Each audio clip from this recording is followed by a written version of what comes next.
Garage with Phonetix and BrainZ. Easy geezer. Yes, mate. Good to see you. How's things? Yeah. It's just weekend vibes. Kind of just getting into things post-Christmas, I know it's been a while away now, but, February's really that one where your life starts to begin again, How about yourself? Yeah. Plodding on, as you say, busy. No power outages, so I can't complain about that. I know a lot of people have been without power, haven't they, the past 24 hours? These mad UV storm things. Yes, Madness. Yes. Pretty bonkers. We had a few branches down. Anyway, this is the BrainZ. This isn't a live weather forecast. it's the BrainZ live on BBC Weather, and also live from the BrainZ Cave. And I am Phonetix, here to chat shit about garage and bass for the next hour. It's all good. Happy days. Happy days. It's been a bit of a, I'm not going to say slow start to the year. There's obviously been there's been stuff coming out, but you can see that people, I think, are just dumping stuff into distributors at Christmas and just getting as much out as possible so that they can hibernate. The way, isn't it? Yeah, kit goes mad end of November, start of December, and then there's like a little bit of a lull. I mean, there was still a fair amount coming out throughout Christmas and New Year relative to normal, but yeah, it definitely slowed up a bit. And then January kind of went a bit mad again towards the end of January, didn't it? With, right, we've got loads of shit we held back, let's get it all out. And yeah, so there's been a bit of wading going on. But I must say, I mean, I've got quite a solid 10 that are really decent. So the levels are there. Garage continuing as it left off in 2021. So yeah, I think we've got to wait for what's always interesting is kind of the March, April, May time, when you start to get the people that decided at the new year, no, I'm doing it this year. This is my thing this year. I'm back on this. You might have a few come out of retirement. You might have a few that feel like they've got to step up their game, and then you'll see all their releases start to hit around that kind of time. And then it'll be, how long do they hang around for? It's always an interesting one to me. The other thing with spring as well is I think a lot of people kind of aim to get their summer anthem out in spring, so it's got a little bit of legs by the time summer rolls around and is established for those summer raves. So you start to get those kind of summery tunes as well. There's like an influx of, like you say, people kind of really hammering it, and there's an influx of people going, right, I've got a big one, I've got to time this right for summer. So we've got a busy couple of months ahead, basically, is what we're saying then, eh? It's going to be mad next month. Just waiting someone to clip out that bit, you shouting, I've got a big one. Should be quite interesting. All right, should we jump into the top three showdown? Every show we start off with our top three favourite tunes from the last month. What is your number one pick for this month? I don't want anyone to get shitty with me because, yes, I know this tune has been around a little while. This is actually kind of been around since the tail end of last year, kind of autumn. But it just saw a re-release on an EP that Ragtime have put out. And it's just such a fucking vibe. We didn't talk about it when it first dropped. It had to be done this time around, and hopefully it puts a few people in the direction of Duke Skellington. This one is Future Swing Time Machine, and I love it. Hit play, please.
Top quality production going on there, mate. Oh man, what a vibe. That drop I mean, I allow the argument. There'll be people going, "That's not garage," but I would argue there are elements in that which make it more garage than some of the kind of really dark and gritty bassline heavy stuff that people are kind of getting hyped for in garage nights. So, you know, we do tag this as garage and bass, right? So I feel like this track kind of falls into an arena that kind of satisfies both mediums, but it's just such a wicked feel-good vibe. I feel like you could, and I hear that and I just imagine being at a festival and just that build up and that drop kicking and there just being a whole lot of hands in the air and a whole lot of people with their dirty faces going, do you know what I mean? Because it's just, yeah, by the time it builds and builds and builds, by the time it drops, I'm just so ready to just jump up. I almost jumped up and just started skanking out, but it was only knowing that I'd look like a total prick if I did that stopped me.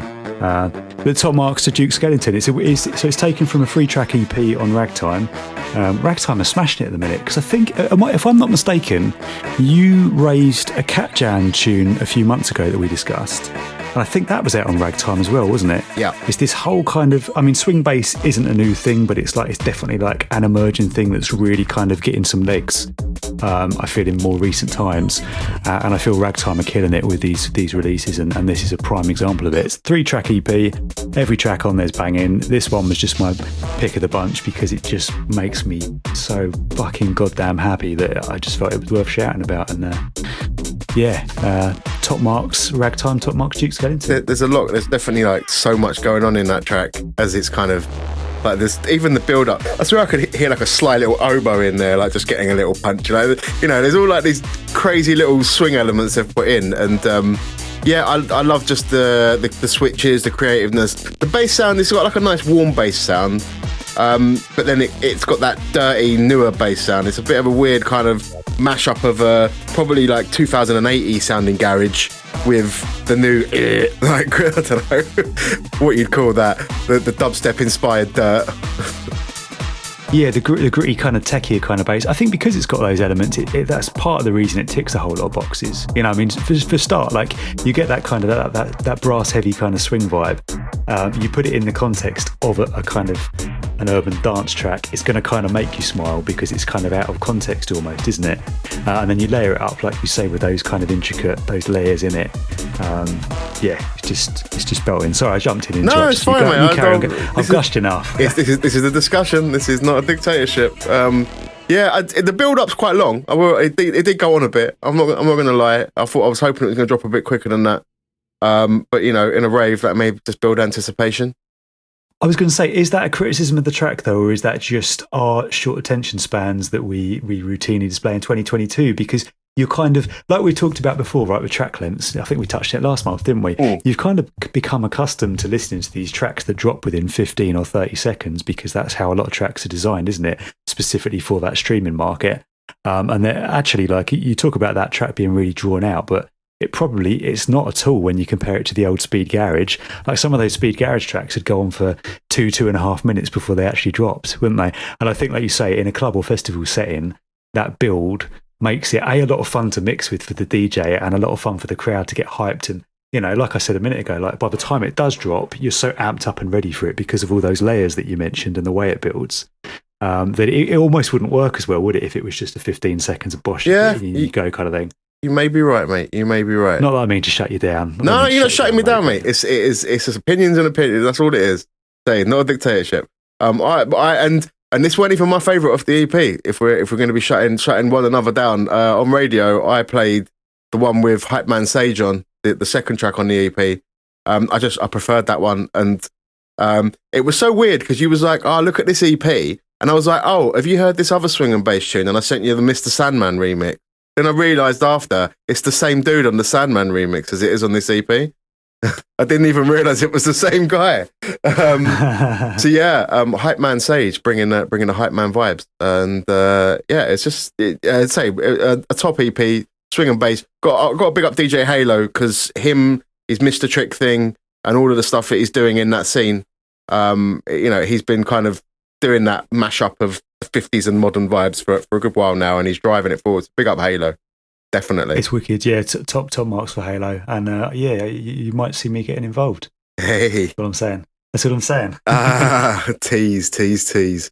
Cool. All right, should we move on to the next one?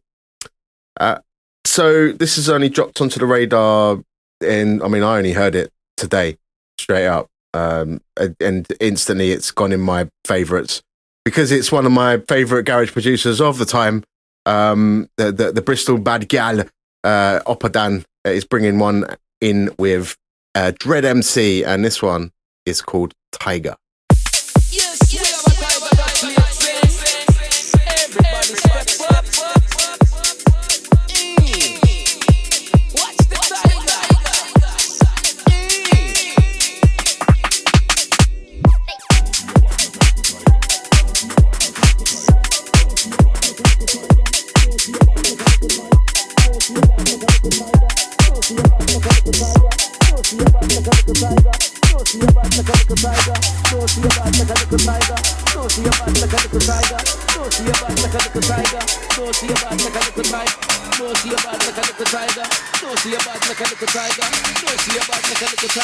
No, see a bad like a little tiger.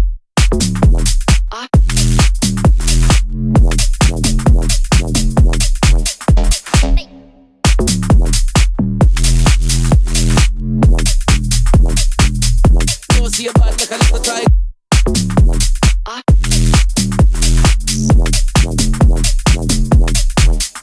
Just all over this one all day long, bruv.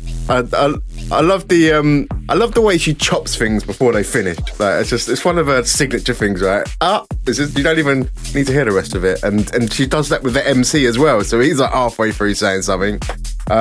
It's just the usual kind of high quality that you come to expect from Oppadan. I can gush over this for as long as needs be, but we've talked before, like the Charlotte Devaney remix she did. I would say a slightly different vibe to what this is. This is obviously a lot dirtier and a lot more kind of dance floor driven, and I reckon people are just gearing up for that lockdown to be completely removed so they can get back in the clubs and lenging the roofs off. So I can see that trend moving that way. My second pick is going to be going in that same direction as well, what we've got coming up in a minute. So what can you say? It's just the usual top-notch quality, and Dread MC seems to be on all of them bass bangers. I don't know which artists he hasn't been with now that have done a top quality bass release. He is the guy you go to at the moment when you need a quick MC to go on your bassline track. I think at the moment it's like, we need an MC here. Quick, call Dread MC. I'm in, and then that's it. Wicked things. Fully agree with all that. Yeah, it's a wicked vibe. It's we're getting down with some bass heavy vibes today. Apparently, man, off to a stormer with those two picks. It's just flawless. I love like you commented on the way that she kind of cuts things short, and she's very clever with the way she kind of uses little sort of moments, pauses and silences and stuff, because I love the way it kicks, and it almost there's a split second there before the bass comes in. It just it kind of creates like a little bit of extra hype, brings a smile to your face.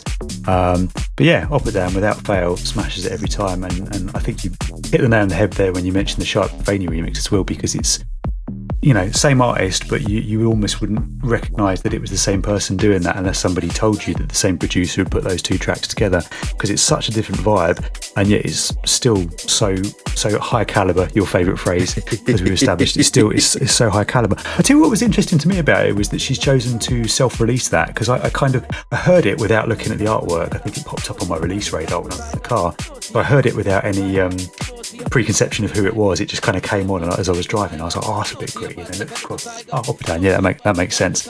But I assumed, until I got home and went on Juno and looked it up, I assumed it was a Nightbase release, because obviously she's put out a series of things on Nightbase in recent times, right? And I thought it was quite well suited to what Nightbase are doing. So interesting that she's gone down the route of self-releasing.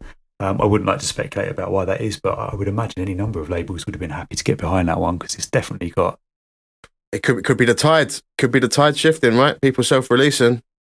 Yeah. I think you retain a certain level of control and creative freedom in doing so, don't you? And you also, you're not reliant on other people. So, I mean, I don't know her reason for it, but I just thought it was an interesting... Once you hit the tipping point, then there's a reduction in need for marketing. I think that's kind of the way that I look at it. And she has got a following now, and she's a huge name. So she could. I think she can do that sort of thing and still expect to do numbers. Would be my guess. It may be that she tried to ship this to labels and no one was interested. And if that's the case, are you fucking deaf? And that's why I imagine that couldn't have happened. I was just going to say the same. I was going to say, yeah, it seems a stretch. Yeah, indeed. Although saying that, some people at labels say, let's not go there. Actually, You never know. All right, should we move on to the next one on that note? Let's do it. I'm going to switch up the vibe completely, and we're going to go with something much more chilled. I don't want to say too much about it. I think it's best just to listen to it first and then we'll talk. This is Baker with a track called Warms In. It's taken from his UKG Fundamentals EP, which is available. Is it available now? Is it out yet? Yeah, it's out. Yes, I think it's out. Is it out now? I think so. Is it out? Yeah. Are we sure it's not available to pre-order? Well, anyway, go look it up. It's available at some point on Big Boy Beats.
Definitely an interesting choice of the 4 on this EP, I'd say. Yeah, I mean, I know I mentioned to you before we went on air that was my pick of the bunch, and obviously you favoured one of the other ones. I think it's probably the whole EP is solid, as we've come to expect from Baker. I think part of the reason that track is resonating with me particularly at the moment is because I found myself listening to a bit of hip hop again, and I kind of hip hop went a bit sour for me for a while, and then obviously Rockstar released the GTA The Contract, right, with Dr. Dre and Dre on the soundtrack, and now they've made those tracks available to stream so you can listen to those. And Dre's the reason that I got into production in the first place, the whole reason I did this music thing. So I kind of got listening to that, loved it, started listening to some of my old hip hop and some of the more mellow, chilled stuff. And actually this track, I think, like, were it a bit slower and had a different beat on it, it would fit really well, as it would be a really nice hip hop track. So I think maybe that's why it's resonating so nicely with me at the moment. But of all the tracks on the EP, like I just love the way it drops. It goes to drop, and then it's got like that extra little 4 bars for a little bit of suspense, and then that bass line comes in, and it's just so funky, man. The whole thing just makes. I think it's really appropriate that he's called it Warms In as well, because that track just makes me feel warm. I couldn't put it better than that. The first time I heard it, brought a smile on my face.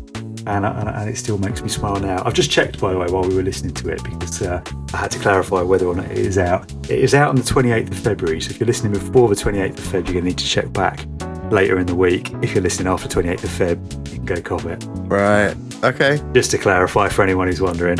It's hard when, you don't know what's in your inbox and what's in the shops. Yeah, I'd say this definitely was probably my least favourite of the whole EP. I'm not going to say it's not high quality at all. Baker, a lot of time. Obviously, we've given him so many props on the show. I don't know what it is. It was my least favourite. Is it too mellow for you? It's not lengy, because you love a leng-tastic bad man tear out. It's not leng-tastic enough for you. Is that what you're saying? It just seemed a bit. Yeah, it was like it was placid, I think is the word I'd use. And if it could be nice to chill back to. And I guess I like just have the arsehole teared out of it when I listen to Garage, and that just resonates more with me. So say the whole EP is absolutely awesome, and you should definitely pick it up. So big up Baker for that. What's that? Is the Fundamentals EP? Is it called? UKG Fundamentals. Yeah, you've been playing Say Goodbye, haven't you? I think my second choice from the EP was Bittersweet, because I played that as well. Mellow musical vibe. Yeah, it's just. Yeah, I mean, they're well suited to my Jazzstep playlist, and they're going straight on there as soon as it's on Spotify and that. But strong effort from Baker, as we've come to expect no less. So speaking of Dre, did you see the halftime show? I did. I say I saw it. I saw it with YouTube adverts every 30 fucking seconds, but that's a whole different conversation. But yeah, Yeah, it caught me off guard. I wasn't expecting that. And it was interesting as well, because obviously they've timed the streamable versions of the track from the new Grand Theft Auto to come out the same time as the Super Bowl halftime show. So when someone said to me, actually the wife came home from work and she said, "Oh, have you seen Dre and Snoop and Eminem and Mary J. Blige did the Super Bowl halftime show?" And I was like, I haven't seen that yet.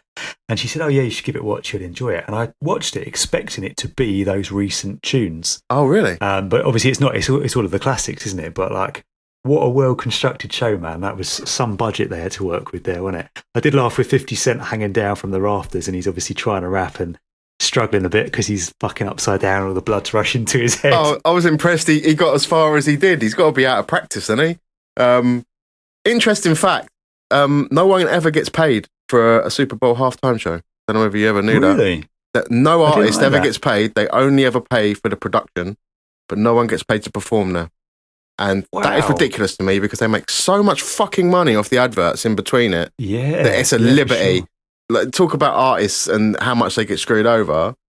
You know, that's a whole Goes other back to the conversation. conversation you and I were having earlier on in the day, wasn't it? I mean, it says a lot. It says a lot about Dre's financial status that he's willing to do something like that. He's for a free, 'cause billionaire he doesn't now, isn't fucking he? need to. Like, well, why He's would you he's turn it down? His net worth's over $4 billion. I know he's just gone through a costly divorce, but like, Mate, I did good luck to him. the divorce proceedings, man. I think she wanted, was the settlement $2 million a month to maintain her lifestyle? $2 million a month. I Fuck me, legit that's did not crazy. follow it that close, mate. But yeah, I would definitely tell her to do one. Let's not turn this into Misogyny Monthly with bald guy and muscles. Let's move on to the next pick that I've got. So I said the next one's going to be another raver.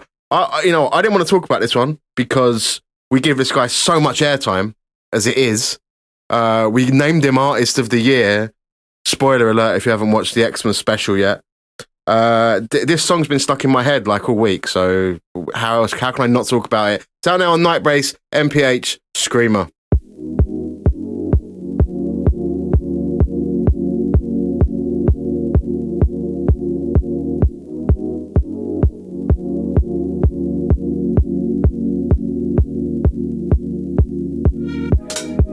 Gold chains. Gold chains. Gold chains. Gold chains in the background, screaming that the cops coming.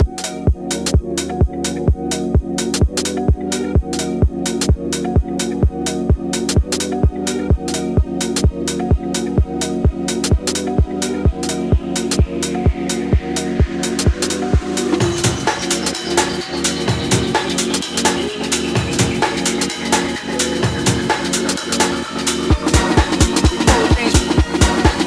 Gold chains. Gold chains. Gold, gold, gold chains bounce. Gold, gold, gold chains bounce. Gold, gold, gold chains bounce. Gold in the background, screaming that the cops coming. Gold, gold, gold chains bounce. Gold, gold, gold chains bounce. Absolutely ridiculous. The sampling is so on point. It's so on point. Just the breaks in the drop, and they're not even sample breaks. It sounds like he's playing them. It sounds like to me. I could be wrong, but that's just like, yeah, it's wicked. Like the way that bass line goes and is gonna tear every club down that it ever hits. The build up to it is just, you don't even know that's coming, right? You can't, like, if you played the start of that tune, you don't know where that's going to end unless you knew who the artist was. And it's hype. Like that was, that's the one that bass line has been stuck in my head all week, mate. And it just had to be flagged, right? I think it speaks volumes that you made that comment actually about the bass line's been stuck in your head, because there's a lot of this kind of lengtastic bass heavy 4/4 around, and without sounding negative or naming any names or anything, Crewcast. a lot of it is not particularly memorable, and certainly it's not something that kind of gets into your head. It's just leng, but it's kind of a bit disposable. I don't know if disposable is the right word. It's quite forgettable for me though, a lot of it. So for somebody to come through with something that's fucking gritty as that, but also sticks in your head, I think says a lot. And it's a skill to kind of be able to blend those textures and timbres and make them catchy as well. There's not many people who can do it to affect the way that MPH does it. Interesting also that you commented on the breaks, because the one thing that I wanted to highlight when we talked about this track was the way that MPH does a 4/4 track but uses breaks in the breakdowns and the build-up so effectively, because he does it routinely, right? He did it in the Burt Cope remix as well, with the one that springs to mind. I think he had like an Armen in there or something. He had one of the kind of jungly kind of breaks, but he does it flows so well, and like you say, it kind of helps with the build-up, but it also kind of leads you astray a little bit, because then when the bass does kick in, if you don't know what it is you're listening to, you aren't expecting it to go that way, you would be readily forgiven with those dreamy pads and that breakbeat to assume it was going to go down a completely different route, which I think when it does then drop gives it that kind of extra impact, especially when you look at the little vocal hooks and samples that he splices in there really, really nicely, and that's just an MPH staple. It's more quality work, just goes to show why, we gave him Artist of the Year last year.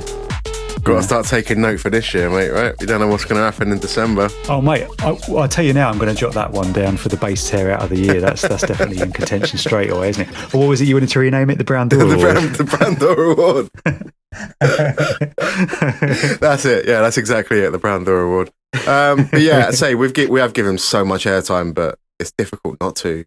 What a talented gentleman. It's deserved, isn't it? Indeed. Well, from one bass tear out to something else, which is quite heavy on the bass. Should we get into my next pick? Yeah, all ready for it. Nice segue there. Look at that. I feel I'm amping up towards being in contention the for more you WWE talk about it, commentator. The more you ruin it, mate. Just saying. Anyway, next one is... Next up is available now on 83 Records, one of Mr. BrainZ's favourite labels over there. It's from another guy we've talked about a bit on the podcast before. Goes by the name of Mark II. This one's taken from a recent release, and it's called Angle. We scorch you.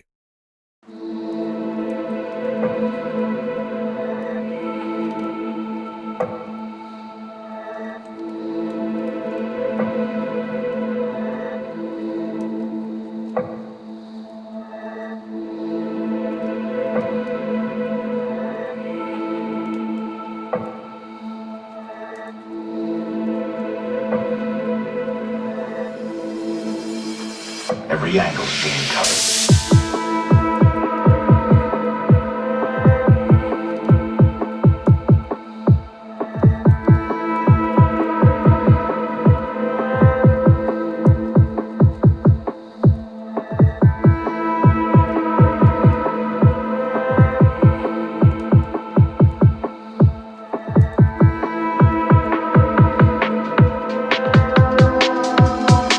Every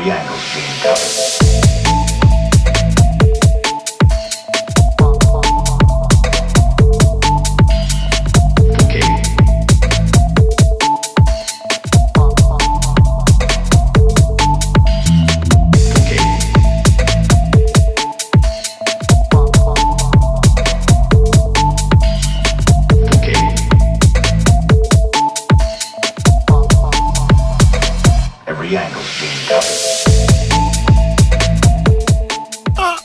I'm surprised 83 picked that one up, to be honest. Not saying it's not good. I'm surprised 83 picked that one up. Yeah, it's kind of slightly out of kilter with a lot of what else they put out, isn't it? Yeah. Interesting, but good on them for getting behind it, because it's strong, isn't it? I mean, the way do you know what? You commented last month actually on the tracks, because obviously we were talking about track length and we were talking about tracks that were void of intros or specifically void of drum intros, and you made a comment about how sometimes if tracks are kind of too musical in the intro, it can make them a bit of a pain in the arse to mix with. But actually that one is really pleasant to mix with, because it's quite, it doesn't start with drums, but it's quite sparse, and because it's that kind of got that distant pad sound in there, actually when you're blending with that, I dropped it on my show recently and I played it. I think I mixed it into like one of the Garage House tracks, and I was thinking, I'm not sure this is going to work, and then actually it sounded fucking brilliant, the way it kind of built, and because it's got quite a nice build up, and then also because of the way that it kind of switches as it drops. Do you know what I mean? You know it's going to kind of be dark, but it's kind of got that light airy tone, and then the bass kicks in, it's got that filtered Reese bass that kind of goes underneath it, the beats roll, and you've got that high pitched sign playing that kind of catchy riff that gets in your head. It flows real nice. But yeah, I thought it was good. We mentioned, I think we talked about Spice before, didn't we, from the downplay release, which was tail end of last year, and it's kind of on a similar wavelength to that, similar kind of vibe. MK2 is MK2 Mark II, whatever we're going to call him. He's doing a lot of that kind of vibe at the moment, but he's doing it very well. I mean that one it jumped out, it spoke to me. Mark II kind of, he surfs that future garage, new school garage kind of divide. Like he kind of sits on the boundaries of it almost, because a lot of it you could put it into the future garage oeuvre, as it were, and it's, you know, I love his stuff in terms of the quality of it. I think some of his last EP that he put out was way too breaky for me, and like almost the complete other way. Maybe that's what got the attention of 83 and went, oh yeah, we'll have some of that, and then he went back into Safety Town. I don't know, but like I say, I'm surprised. Like 83, I suppose 83 do have some kind of similar things to that, but I would have thought this was a bit too garagey for them. Regardless of that, Gal's made a great decision to whack him on there, because it's a top tune, and I'll definitely give it a spin when I get a chance to get exposed to the airwaves again at some point. No one listened to my last show for some reason. I think it was clashing with someone else. I don't know what happened. Mate, you've been usurped. Who could they possibly have been listening to at the same time as you? Literally, of all the times you could get a show, you got it exactly the same time as me on the same day of the week. Well, see, I got offered a show on a Friday night, and I went, no, I want something that clashes with BrainZ, so I can show him who's the boss. Yeah, I need it. I deserve it. Tell me about it, Daddy. Teach me. Let's get back into the music, shall we? Let's do it before this erupts into a slagging match. Right. Okay. Curiously, did you see?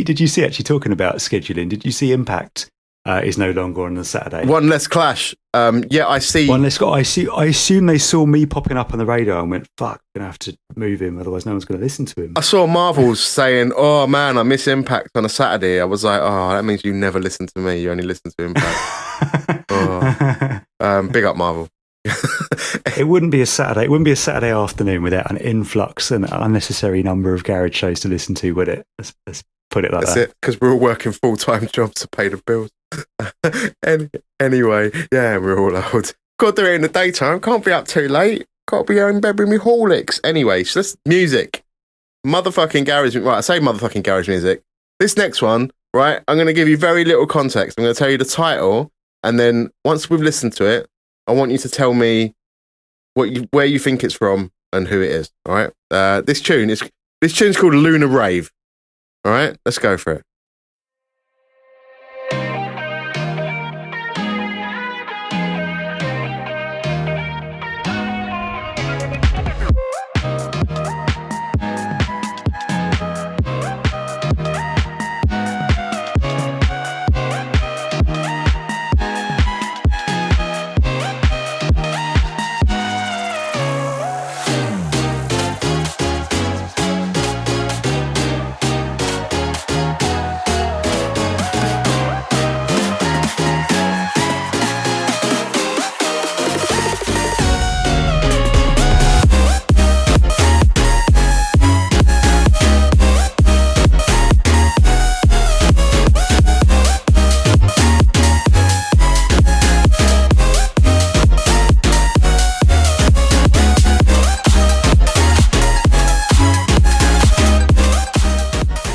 I'd normally cut it out by now, but there's a mad, complicated switch coming up in a minute. Just gotta wait for it. It's a bit of a messy with the head. Oh, here it comes.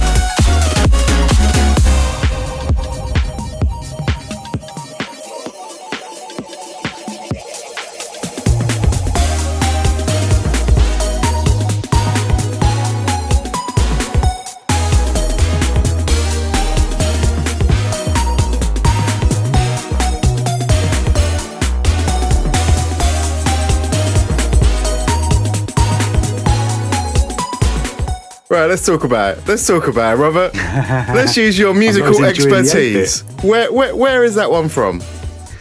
See, based on the fact it's got all those 8 bits in it, and based on the fact that you've challenged me to guess where it's from, I'm assuming that you're assuming I'm going to say Japan, so I'm not going to say Japan because that would almost be too obvious. But beyond that, I haven't got a fucking clue. I was very much enjoying the 8-bitness though. That was, it's digging it. Go on, it's a real like. So I'm getting Disclosure vibes. It's like I'm sampling a fine whiskey and getting the tasting notes, you know. It's like I'm getting aromas of a bit of Disclosure, and then you're getting, you know, the shores of Japan coming through on the bass notes, and you got the. You think it was Japan. So the act is actually called Zeljeon. I don't know if you're pronouncing that correctly, and they are 19-year-old Venezuelan twin boys.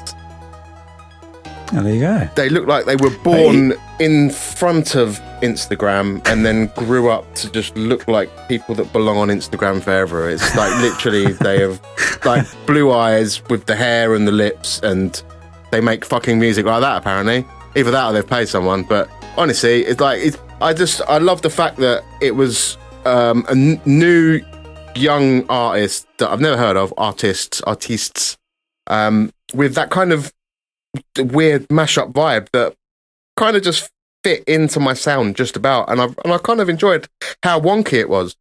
The whiffs of Disclosure was really nice, and then just the Japanese influence, maybe, I don't know. Venezuelan housey garage stuff things. Proper out there, and it's proper creative, and it's well put together. So give them props for that. I mean, that region of the world is. I'd love to go there and spend a bit of time just absorbing some of the club culture there, because you pick up little snippets of it online, but obviously you don't appreciate it as much as you would if you were kind of there experiencing it. Do you know what I mean? But there's a lot of really quirky and experimental stuff from down them parts. I wouldn't have put it as coming from Venezuela. So that's caught me off guard. But fair play to him, because it's nice. That's my wild card for this show. Pretty fucking wild, to be fair. I'm sure you'll enjoy that one listening back, not over the bit crushed Skype link that we've got. But yeah, should we slip and slide into the best of the rest for this month? Let's do it. All right, you can have the first hit. I'm not sure I've heard of this guy. Go on, go for it. Well, see, I was in two minds about which one to pick, because this guy also had a new Volve release by the name of Snowfall, which came out at the start of the month, which is pretty banging, but... Cheated and done two at once. I like it. Go on, carry on. Decided to give a little cheeky plug to this new track playing in the background, which is Just Like You by myself, Phonetix. It's taken exclusively from the deluxe version of Jazzstep FM, which is available on the 25th of February and is, of course, an essential purchase, which comes highly recommended by BrainZ over there. I uploaded a clip of this, actually, me making this in the studio a little while ago to my social media, and it went mental. So that's a good sign, hopefully, of things to come.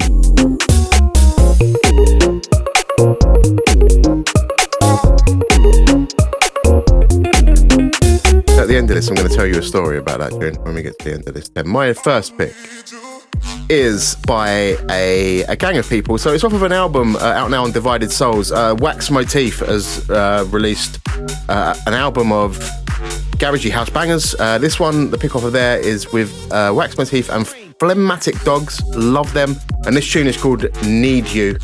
Say out now on Divided Souls. This one is a bassline banger.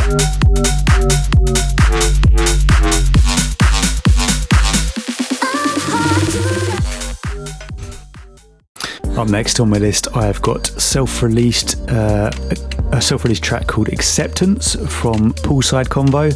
I love Poolside Convo. It's kind of emotional, forward-thinking music. Kind of brings a tear to my eye, so I challenge you to listen to it without crying.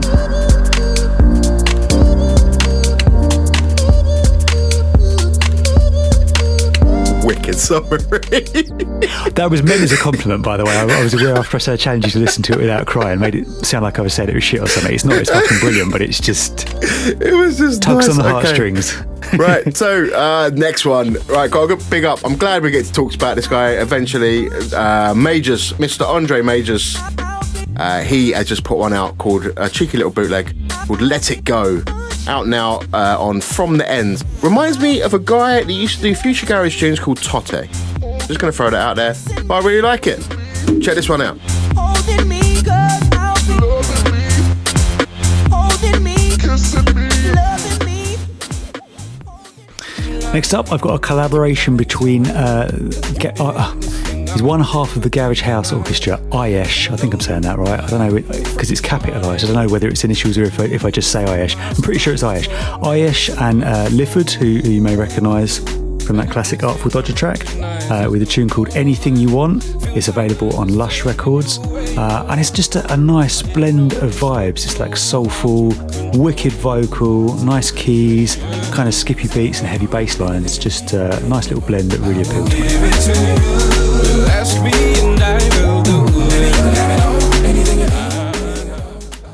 This one's kind of there to be a whole album shout out, really.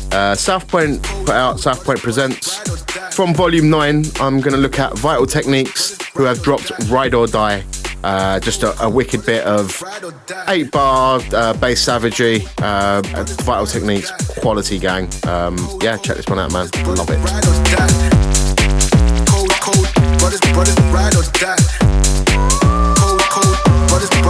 Yeah, big up my man Kobe over at South Point. He's building a wicked roster and back catalogue over there, isn't he? Next up, I've gone for, how could we not mention, the Time's Up remix by Mikey B and Shanisa, available on MP Productions.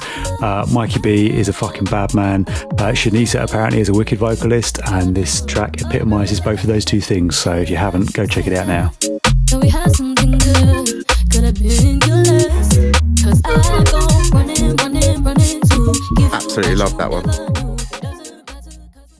Bass tear out, back into kicking the brown door off the hinges and leaving it flapping in the wind. We are listening to this collaboration by Taki Newlight and Jack Beats, Godzilla Rides, with King of the Monsters, out now on Orient Records.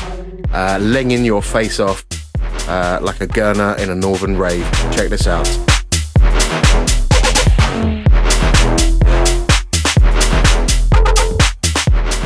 I think Jack Beats deserves some kind of lifetime achievement award for their contributions to bass music, because they've just been tearing out for fucking years, haven't they, man? From that into something that's a little less lengy, I've picked from the forthcoming Steppers Club release, the Stepping Up EP, another one from Ben Hydro, who I think we discussed last month.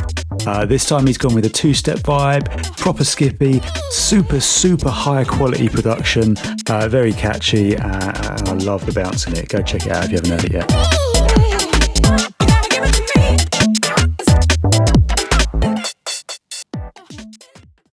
Right, I got to shout out this guy. More Night does some amazing productions. He has, this one's now out now to grab. It's called 130R. This was also his first release on his 12 months of UKG, which is a mailing list where he sends out a tune every month for free. Sign up to that and get some wicked music. Loving this one. Big up More Night. Big up the 12 months of UKG.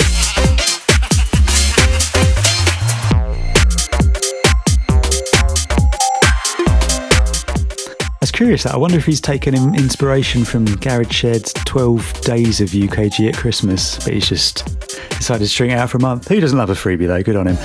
Next up, I've got the latest Point Blank release from One Dark Martian, which goes by the name of Remember Who You Are. Ironically, Remember Who You Are is a good reminder that who One Dark Martian is a fucking bad man when it comes to these retro, vintage, early 4/4 bumpy garage sounds.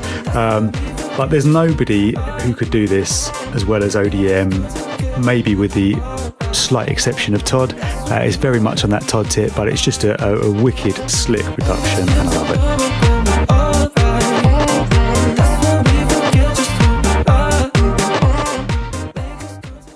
Travelling back to the continent, out now on Electroshock Records. Bass Styler has dropped this one called The Key. And it is more on the garage side than the break side of the usual Bass Styler stuff, but it is just amazing savagery. Check it out. Awesome shit.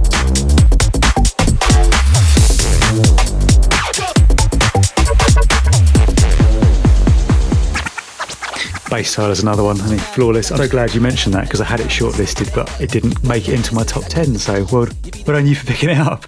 Next up, I've got a brand new release from Garage-centric, which I think dropped yesterday. It's the Deja remix of Breeze by Prozac. It's just a sublime, musical, soulful two-step joint, and it comes highly recommended.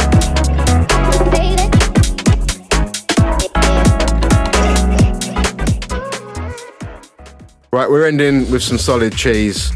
I want to just shout out this guy because he's fairly new to the scene. He's been around for a year or two now, but he's consistent quality. He dropped a freebie on SoundCloud, bootlegging the classic Mumbo No. 5, and this is Mumbo No. 5, the illustration flip.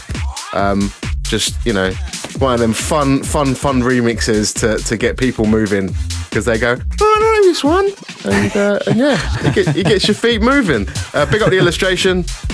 Great work. Grab it now. Free download SoundCloud.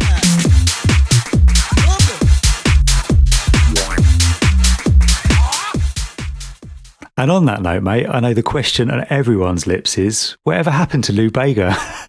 He's just in bed rolling around in his royalties, mate. In money. Fuck me. Just sleeping in $50 bills. He didn't need anything after that. So the story about your Just Like You tune, right? I spoke to you about your album and you told me about how you had to squash tracks together to make sure you could fit it onto Beatport.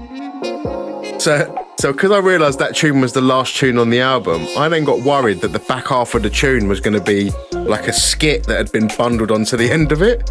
So I'm playing it on radio and I look at the waveform and suddenly it just drops down to be quiet and I'm like, shit, this is going to drop into a skit and it's going to clang to fuck and I'm in trouble, right? So I loop it up, I do my mix, that's all fine. I listen back to it after and you've got like this fucking amazingly beautiful outro that you put together that is not anything like I was just fucking thinking. The MJ Cole stuff. Oh. Motherfucker, it's just you put it in my head. If you didn't tell me that, I wouldn't have known and I would have just played it and it would have been amazing.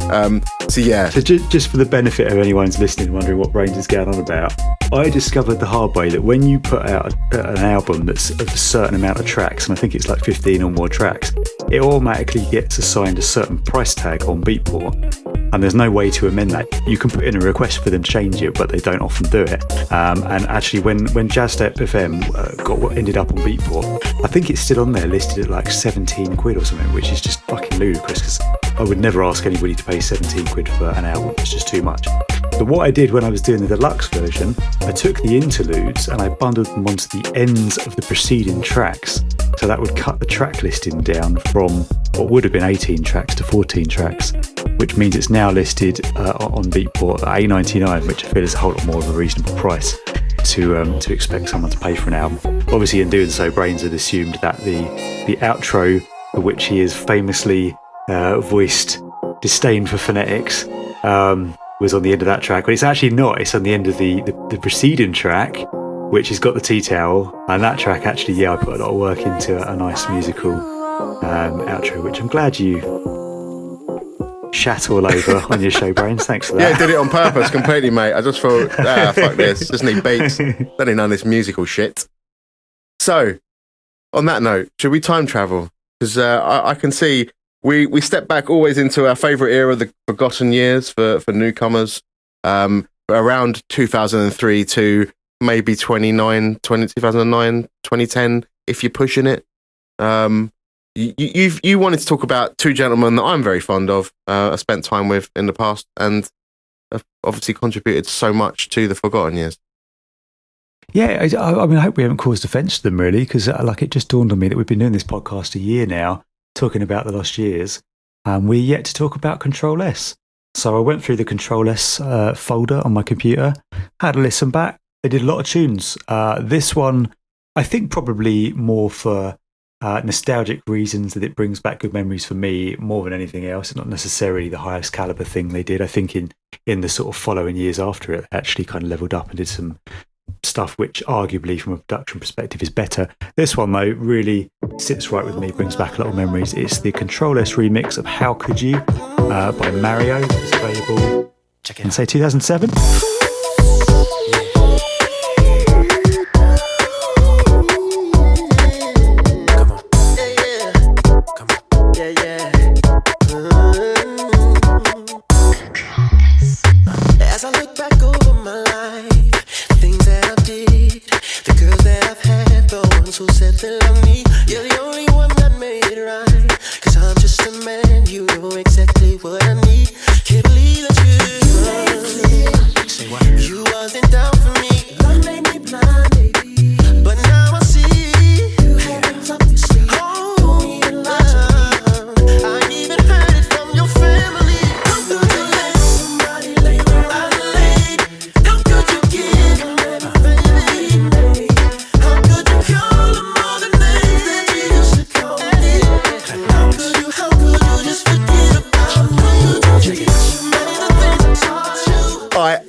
absolutely hammered this one when it came out. What a tune.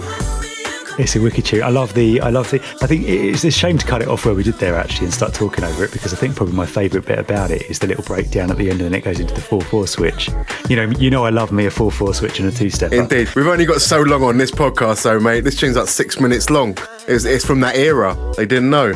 Judging by the way we've both reacted to it, we were going to be gushing about it for a little while as well. I didn't mean it to sound negative when I said they kind of leveled up in terms of production in the following years, because actually like everything they did was really high quality, and this is a good example of a track that was really well put together, really well thought out. Just a great two-step take on an R&B track that, you know, if it had been done maybe 5-6 years earlier, probably would have really turned a lot more heads than it did. I think it was only really the timing that held Control S back from being bigger than they were. I mean, they did build a big following because they were really at a time when a lot of other people were doing the kind of bumpy thing, and Bassline was kind of emerging and people were getting quite gritty. They were one of the only ones that really stood true to that kind of two-step sound, and they always did it, you know, in a really decent way. It was tune after tune, month after month. They were just killing it for a long while there. As I say, for nostalgic reasons, just because it kind of brings back memories of certain club nights we were at in those times. This one is the one that kind of stands out to me. But actually, like, even before this, a story about how I met Control S. So actually, like, the first tune that I kind of became known for was the remix I did of Fill Me In by Craig David. I think that was the first time me and you had any contact. I actually was a member of Mark Hill. Mark Hill had this project after Artful Dodger disbanded called The Sticks.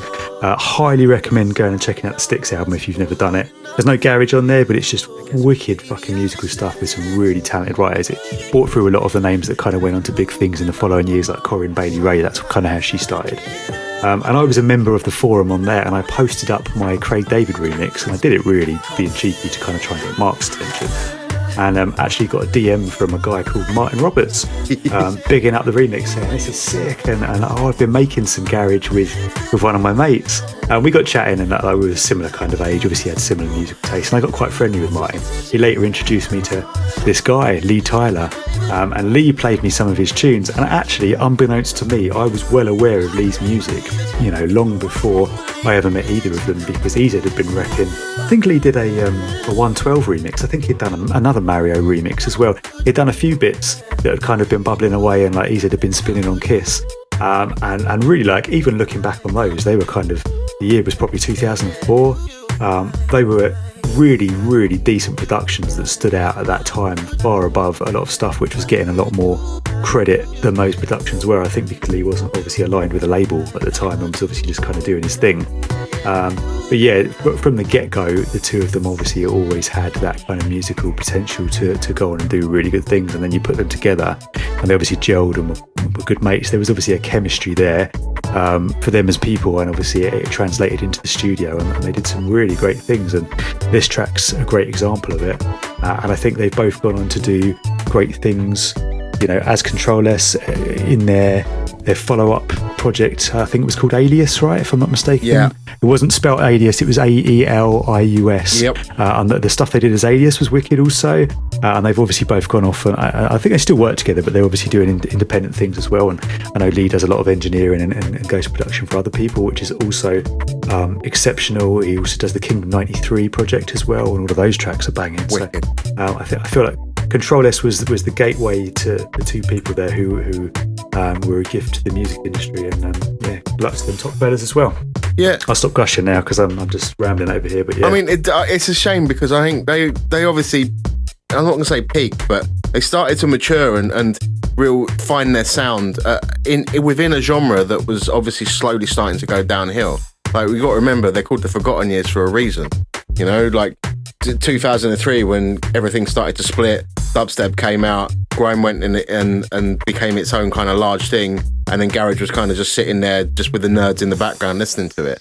You know, they were kind of top of the hill pretty much, like in terms of production quality. Like, you know, there were lots of new people coming out, but they managed to get it sounding like the classics that we all kind of wanted, but with that new spin. And I remember them, they had like I don't know if they did videos somewhere where they was talking about their production process. And I remember them showing how to get it sounding as authentic as possible, like an old school garage tune, they'd bounce every single track out. They'd put a kick at the start of the track, and then they'd bounce every track out and put them through a tape recorder, and then put them back into the machine so that they'd have the tape recorder sound embedded into the stem, and then resync them with the kick. Mental! Like, that was, how dedicated can you get to make it sound like the original kind of garage sound? Like, for sure. I mean, of course, nowadays the plugins are so high quality that there'll be a plugin that would effectively do that just as well, and you wouldn't need to go through that rigmarole. Yeah. But back then, this is at a time where some of the plugins were a bit sketchy, and to get that authentic sound, you had to go to those lengths. I mean, and I'd grumble now that the fact that they was trying to make it old school, because I prefer. I reached a stage where I realised vinyl sounds shit now, like, and it's controversial to a lot of people. I hate the vinyl wankers that are like, it's warmer and more beautiful sounding. It's like, no, it's not. It just sounds muddy and shitty, and digital is clean, and you need to get over it. Like, the reason it sounds better, because it is better. Anyway. That's a whole other rant, but yeah, I think at the time, I remember they done the Four Corners remix, Gonna Make It. That was fucking awesome. And then they started to do their own stuff on. Was it on their own label when they done this? Was it Scott Maurice? What was? Well, yeah, the Four Corners release was the first release on In Control Recordings, and then it was followed with Never Leave Me Alone, which is the track you were talking about. Had Majestic on the doing the sort of 16 bars in the middle as well. Yeah, and it's like, and that Scott Maurice release. I mean, I really kind of thought that was the one that was going to start to get to the attention of people outside of the scene, because it was so good. That Scott Maurice guy, he had a lot of charisma as well. I met him once. This was so bad, right? So I met Scott Maurice. I was filming one of the UK Flavour nights for my website, and I was pissed out of my fucking face, right? And I recorded Scott Maurice, and he done like this massive long big up for the website. Didn't hit record on it and missed everything that he recorded. And then, but then luckily I hit the record again, and his trick was he could run up a wall and do a flip. Do the back flip. And I remember getting that on camera and putting that out. But yeah, it's like just those nights were great, and Martin and Lee were just such great guys, and I'm so happy that I got to meet them and know them in this period of time of garage, and just bringing it back to the music. Just they were one of, if not the best at two-step at that time. It was obviously beyond the veterans. They were one of the best kind of new school guys, beyond some other guy called Robbie T. I think he was probably up there as well. But they were checks in the post, mate. They were real good, man. They were great pick. Yeah, for sure. I mean, you can play a lot of those productions from around that time they put together, and I do feel like they stand up, perfectly well against the likes of Sunship and Club Asylum, and I don't say that lightly, because I massively respect Kerry and Jeremy. So to sort of put them in the same sentence, I think is it says a lot about how skilled they were and the tunes they were making. And like I said before, it was only bad timing which held them back from gaining a lot more traction at that time. They did well. They ended up on Pure Garages and Ministry of Sound CDs, and that's not to be scoffed at. But there is that little part of you that thinks, oh man, if these guys were just 5-10 years older and have been doing that stuff at the turn of the century. I mean, Never Leave Me Alone, hands down, is a top 10 single in Garage's heyday, without a shadow of a doubt in my mind whatsoever. And they obviously had the best remix of the fucking Kyla tune, right? Yeah, which still gets played on Kistry. Did you know that? Yeah, I remember because I messaged him and I'm like, I just heard this on Kistry. You getting royalties for this? He's like, no. You generally wouldn't with a remix. You almost mug yourself up unless you negotiate some kind of cut of the publishing when you do a remix. Because if you do a remix and it blows up massive like that, and you've been paid 200 quid to do the remix, that's your lot. No, but that remix went out on In Control Recordings, though, mate. They put it out themselves. It did. It was a weird one, because it went out on In Control, but didn't it also? There was also a release on. It was Paleface, and it must have been Northern Line or one of them ones, wasn't it? And it wasn't Northern Line. I think it went out on it was called Maximum Bass or something, if I recall rightly. It was a strange offshoot. I don't know if it was affiliated with one of the larger labels or something. But yeah, I don't know, like in terms of the actual signing and the rights, I don't know where that tune sits. But yeah, someone's getting the money for it, and unfortunately, it's not them. Well, she must have got paid. So for those that don't know what we're talking about, "Do You Mind" is the tune that went on to get sampled by Drake for One Dance. So, and I think she got like airtime as a person after that tune come out, right? So hopefully she got paid when One Dance came out. Oh, they got paid a lot when One Dance came out. They did very. I mean, I'm just speculating here, but I would hazard a guess that probably made more than almost everything Kyla and Paleface did put together.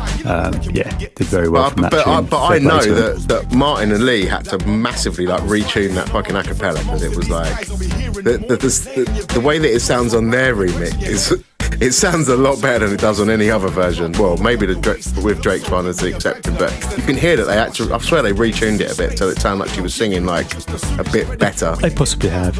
Yeah, it's part of the production process. They quite possibly. I think also that probably their style was quite musical, and probably lent itself towards kind of bigging up a vocal and making it sound arguably better than it was, because if you've got those real kind of soulful and nice chord progressions going, you've got lots of musical elements in there, then it's definitely going to do something, isn't it, where other parts of the track might be lacking. I'm really hoping in post you're going to be playing this remix while we're talking about it. Hint, hint. Absolutely. But like this remix itself, the style of it, I mean, I can't say who it was, but I know that someone rejected this remix because they said that remix would never sell, because it wasn't a good enough garage style. Like, it was too out there. Yeah. And it was amazing. Like, it wasn't straight up normal two-step. It was still definitely like a two-step tune, but it was a bit different. And I'm not going to call it dirty, because it had a bit of a dirty edge to it, but it was just the way. I don't want to sing it because obviously it's playing, but you know. It was that kind of electro twinged bass line, wasn't it? Because it was not far removed from when we had that whole kind of electro house thing come through, right? And those kind of electro bass sounds you had, like David Guetta, The Egg, those kinds of things, they were massive. And they kind of did a two-step track, but they kind of used some of those kind of synth patches in there. And that's massively frustrating for an artist when they've tried to do something deliberately by design to make something stand out, and then somebody rejects it on that basis. And actually, I think they were probably onto something with that, because, garage and the two-step that they were doing, as brilliant as it was, like the track we just played, it wasn't crossing over and generating hype outside of our very small circle that Get the Lost Years garage was. And so they were deliberately trying to do something. I remember talking to them about it at the time, and they were trying to do something specifically to kind of go, yeah, this is garage, but we've done it slightly differently, and kind of get some new faces on it. And it's a shame that it wasn't given the chance on a grand scale to kind of really do that, because it would have been interesting to see if your Joe Average, who probably now enjoys it on history when they listen back, ironically, if had it been put to them at the time, if they would have all gone out and got behind it. But that is we always talk about the dramas that is the music industry. It's one of the pitfalls that comes with it. Other people thinking they know better, and quite often those people that are in the positions to make the decisions aren't musically minded, and that's why they're doing the business stuff and maybe miss the point of the music because they're more. Well, they pressed it out themselves, and I hope they reap the benefits of it, mate. I really hope they do. It's last thing for me. Back to the Mario remix. Great pick, mate. We're over an hour already, so maybe we should get on to the next one. Let's do it. We can go on like some old grannies gossiping over the fence. Right, my next pick. The reason I picked the next one is because it was a tune at the very start of the Lost Years for me. It was one of the early Lost Years EPs, so I wanted to bring it up. And it's a guy that has been in and out of garage forever for various reasons, and we'll talk about who that is. This tune is on the DIY for You EP, and it is by DIY, and the song is called Feeling High.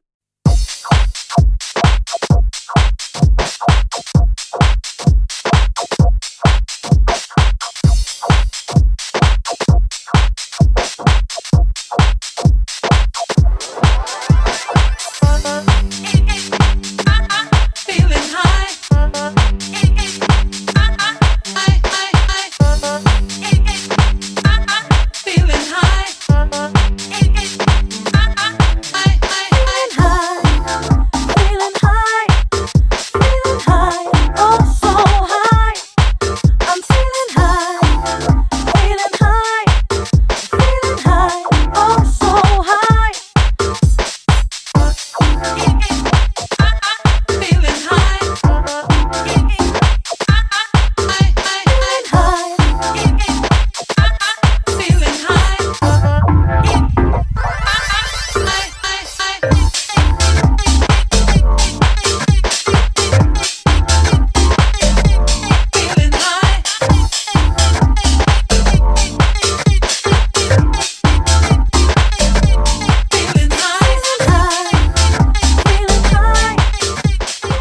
I mean, there's lots of good reasons to talk about this tune, right? Because it encapsulates so much of the lost years in terms of, you know, the lost years were the wonky 4/4 years, right?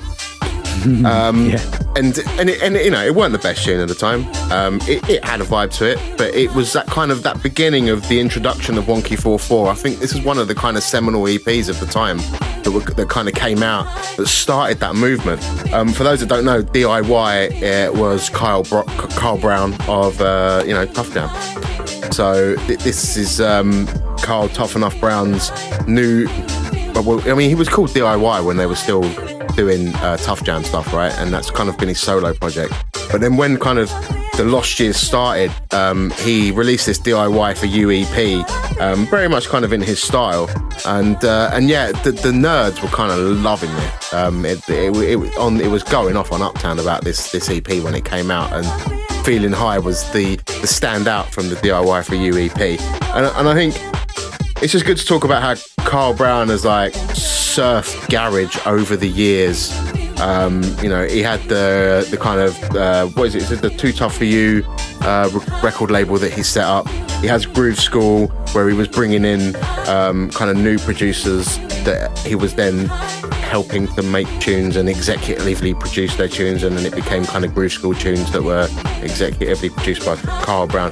You know, a lot of good people came through the Groove School. Alessandro is one of them I can think of.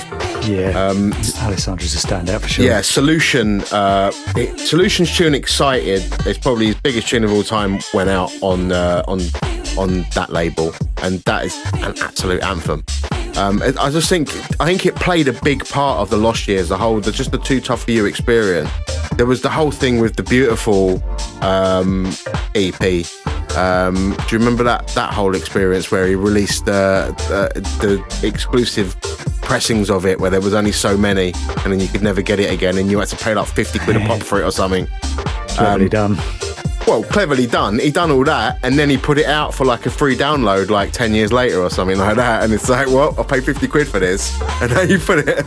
It was like, say, he's a controversial character, old Carl Brown, and I know he's kind of heavily religious now, so you'd imagine he's a very honest man. But there's been definitely a few weird things happening with him, I say. But I think it's important to talk about DIY and their place within the lost years, because they were very much a part of the start of the wonky 4/4 sound that preceded kind of all of that time.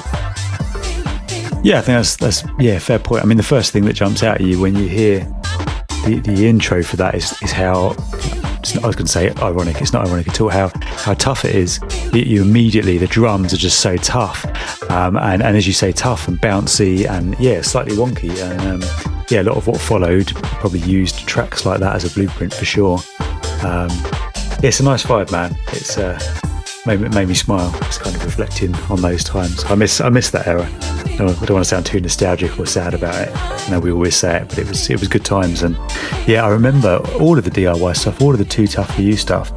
It always had a massive amount of hype behind it, didn't it? You know, I always remember, one of the things when I think back about Uptown, I always remember, the nerds really nerding out over all the Too Tough for You releases. And I wasn't always a massive fan of every one, but there were some corkers on there. I really liked, was it like a blue 10-inch press of the tune he did with Todd? Was that YOU? Was that Too Tough for You release? I can't actually remember now. Yeah. Was it blue? I think it was, wasn't it? I think I had it white label.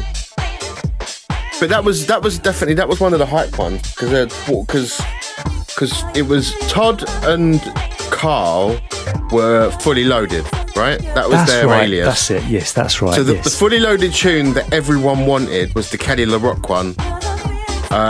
Roll With It. There we go. Yeah.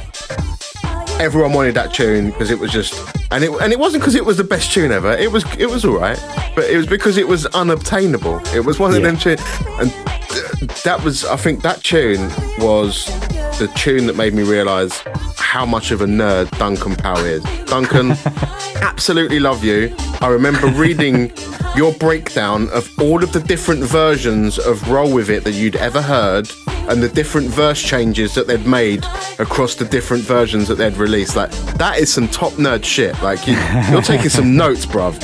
And I respect you so much for that. After that, they came up with, YOU was a 10-inch press. Or was it a 10-inch? It was a 10-inch on a 12, wasn't it? I think it was a 10-inch on a 12. Yes. It was literally like, so one of them ones where they pressed it in the middle and it was flat on the outside. And I had to go up. What was the record shop that was right in the middle of the city? City Sounds? Was that it? I remember I had to go up there one day and I met all of the garage nerds to buy that record because that was the only place you could buy it. And it was like, I think Streaky was up there and LP and all of the Uptown bods. Solution was probably there as well. And I think Todd was at the shop. If I remember rightly, Todd was at the shop. And we went there, and then what I remember happened after that was we went to Weatherspoons, we drank turbo shandies. I got so fucked up, I had to leave, and I think I was in bed by 9 o'clock because I was just so drunk. But, you know, I would have been going to say you were so pissed you lost the record on the way, you left the record on the train on the way home or something. Imagine that. It's definitely down there somewhere. I'm not going to go digging it because we're in the middle of a record. But yeah, so... I mean, yeah, Todd and so that YOU tune, that was one of them ones where after like many years later, they've done the remixes to death on that. There's like 15, 20 remixes of that tune, which is completely unnecessary because you can't beat the original. The original is such a wicked tune. Yeah. But yeah, as I say, that just further shows how much a part of the lost years Carl Brown was really, right? For sure, yeah, definitely. He was, as you say, he was there throughout. And, you know, especially at a time as well, you know, because Carl's got a lot of clout behind his name. He did massive things in the late 90s. And a lot of the people who kind of did good things just up and ditched garage without a second thought when things went to shit. But, you know, Carl's one of a select sort of close-knit group of people who was always there and involved and trying to kind of give something back throughout. And you've got to respect that, really. That's it's admirable, you know. Yeah, I think some of the Groove School stuff was a bit weird. I heard different experiences with the Groove School, but the output from that was a bunch of great music, which is, you know, it's always good for artists to get a chance to work with a veteran like that, and the output being great garage. But yeah, it was definitely worth talking about Carl Tough Enough Brown's place in the lost years. You know, he's still kind of there, bubbling in the background. For sure, yeah. I spoke to him recently. Oh, you did? Yeah. I was going to say, he still rings random artists in the background quietly, and you're just like, yeah, fuck it, oh yeah, I spoke to him, yeah. Name drop, name drop, name drop. So yeah, that was fun. That was Lost Years waffling, always fun. Let's move on to this month's gassing topic. You highlighted, Rob, the swathe of new UKG playlists cropping up on the dreaded streaming services. It's a good look. It's a good look. I mean, particularly the one that kind of really kind of caught my attention was Apple implementing a new UKG playlist, which I think speaks volumes about what Apple Music perceive the potential in new garage to be. You know, historically, a lot of these formats and sites and stuff were primarily focused on old school garage, if they had a garage bit at all. And I know there's been chatter over the years. I remember Impact sort of campaigning for Apple to implement garage as a genre, you know, because he was distributing some stuff and was just like, it's no good me just listening to it as electronic. How vague is that? And if you distribute it as house, it just gets lost among a cajillion house releases every week. And that was some time ago. I remember him sort of posting on social media and tweeting to Apple and stuff. And here we are years down the line, 2022, or I should say 2021 really, because I think they implemented the playlist tail end of last year. But it's a good look. I said to you before we went on air, they picked up one of my releases, the Snowfall release on Nuvolve, which I subtly gave a tongue-in-cheek plug to earlier. They picked up that for the new UKG playlist. And historically, I've found that my releases have been, perhaps because there isn't that sort of garage bracket, on there, I'd found that a lot of my releases just kind of fell by the wayside. Even ones that were kind of gaining a bit of traction, maybe selling a few units or were getting playlisted on Spotify, I just did nothing on Apple Music. And I would get my Apple Music for Artists thing come through every week. If you've got an Apple Music for Artist profile, you know what I mean. You get basically a summary of your activity at the end of every week. And every week it'd come through and I might have, I don't know, 100 plays if I was lucky on there, you know, talking real small numbers. They picked up my Snowfall release a couple of weeks back, and now I'm getting sort of a couple thousand a week, which, yeah, you know, granted, in the grand scheme of things is still small numbers compared to what a lot of people are doing, and what a lot of people are doing certainly on other platforms. But it's basically a 20 times uptake overnight, just on the basis that Apple have implemented a playlist that kind of gives the nod to New Garage and goes, you know, there's New Garage that's worth listening to. And it shows you that enough people are obviously listening to that playlist that they were right to implement it. You know, if they can talk about that sudden jump in numbers. But you know, when you've got a release forthcoming on Amazon now, you can always put that forward for playlist curation for their New Garage playlist as well. Spotify have one as well. It's not routinely updated as frequently as I would suggest it probably should be, and I feel sometimes it misses the point, but it's certainly still a good look that any of these platforms, regardless, you know, irrespective of what your view is on streaming and whether you want to get involved with that or keep your stuff from going on there, the fact that these big names and brands are kind of acknowledging that there is New Garage about is a step forward, because, you know, we just discussed the lost years there, a time where people, you know, just weren't aware of Garage. And I mean, you tweeted up recently, didn't you, a link to some blog post about the history of Garage, which went from 2003 to 2018.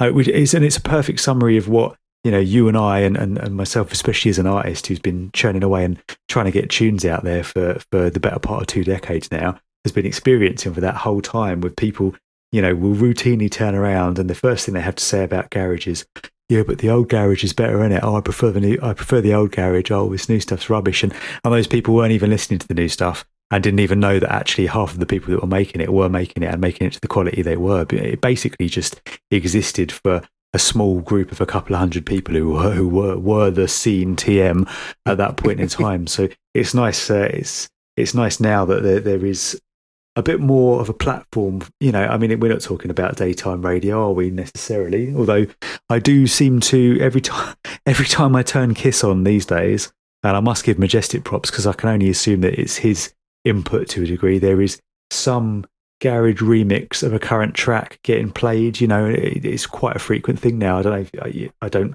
make a point of listening to Kiss. It doesn't really fall in line with my musical tastes much these days. But whenever I do get into the car and I flick and I end up on Kiss, then invariably, if I'm on there for 10-15 minutes, there'll be a 2-step mix of something that's doing the rounds, or, you know, sometimes there'll be a 2-step track by some hyped up MC from the new generation. I don't always necessarily like it or get on board with it, but I'm like, oh, that's cool. It's a good nod for Garage to be getting represented in some context, even if it's not the people making the kind of underground stuff per se.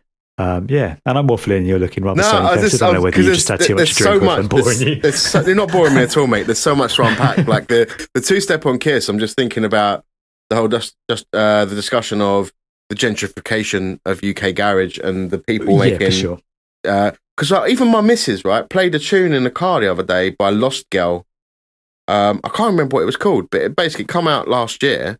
And I've played other stuff by Lost Girl because it's like they do 2-step bits.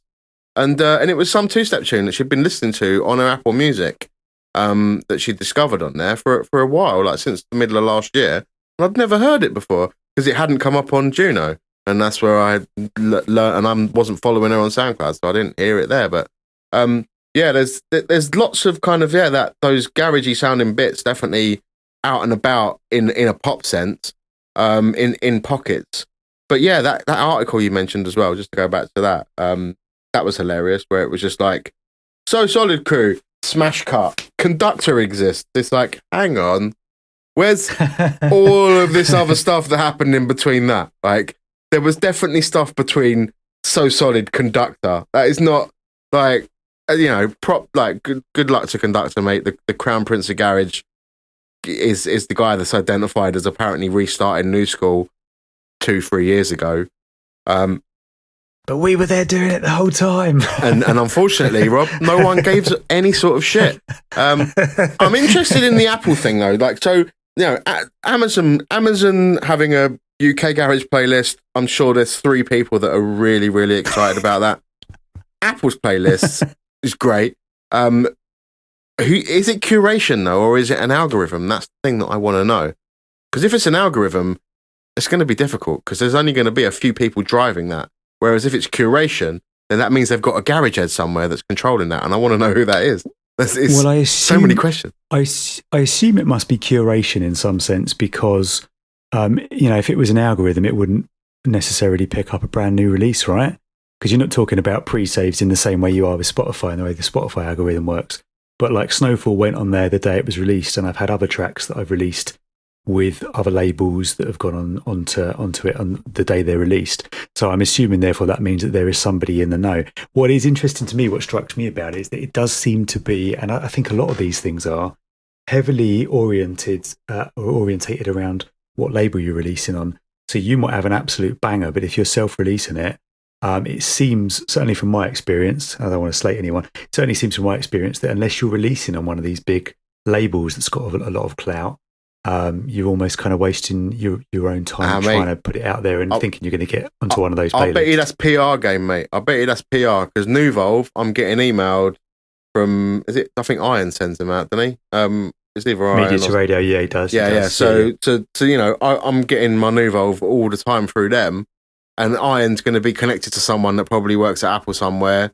Like a lot of people question the value and legitimacy of these promo lists that you can pay for to get your tunes out there. And then you say things like, I've got a label with weight. Nuvolve's not been around as long as Riddler. Why is it? Is it just purely because it's EZ's label? Or is it because they're also playing the PR game? Like, if it was purely just EZ's label, he wouldn't have to pay Iron on every release to put it out there. And, and they say you got to speculate to accumulate, all that sort of shit. Yeah. So it's a shame it is that. I mean, it's true. And I mean, we had a sort of brief conversation, didn't we, about speculation to accumulate in another context. It is what it is. I think it's always been that way to a degree. It's a bit of a shame if that is the case. It's a bit of a shame that it's like that and that it's not purely on the merits of what's good music. But I'm well aware that I'm being very idealistic in saying that. It's a shame because for every great track that's on a wicked label that gets picked up for a playlist like that, I can guarantee you there's 10 that are wicked but aren't on a big label and just fall by the wayside. And that's essentially a summary of what happened with the Lost Years, right? What we were just talking about. Nobody had any clout. There were people. There were names there, but there were very few people that had any clout outside of the scene. It just ended up in a position where these tracks just kind of disappeared into the ether. I think, regardless of what spin you put on it now in terms of playlisting and however it's happening, it can only be a good thing that even if not every track that's coming out now is getting picked up, and how the fuck could it? Because there's so much new garage coming out.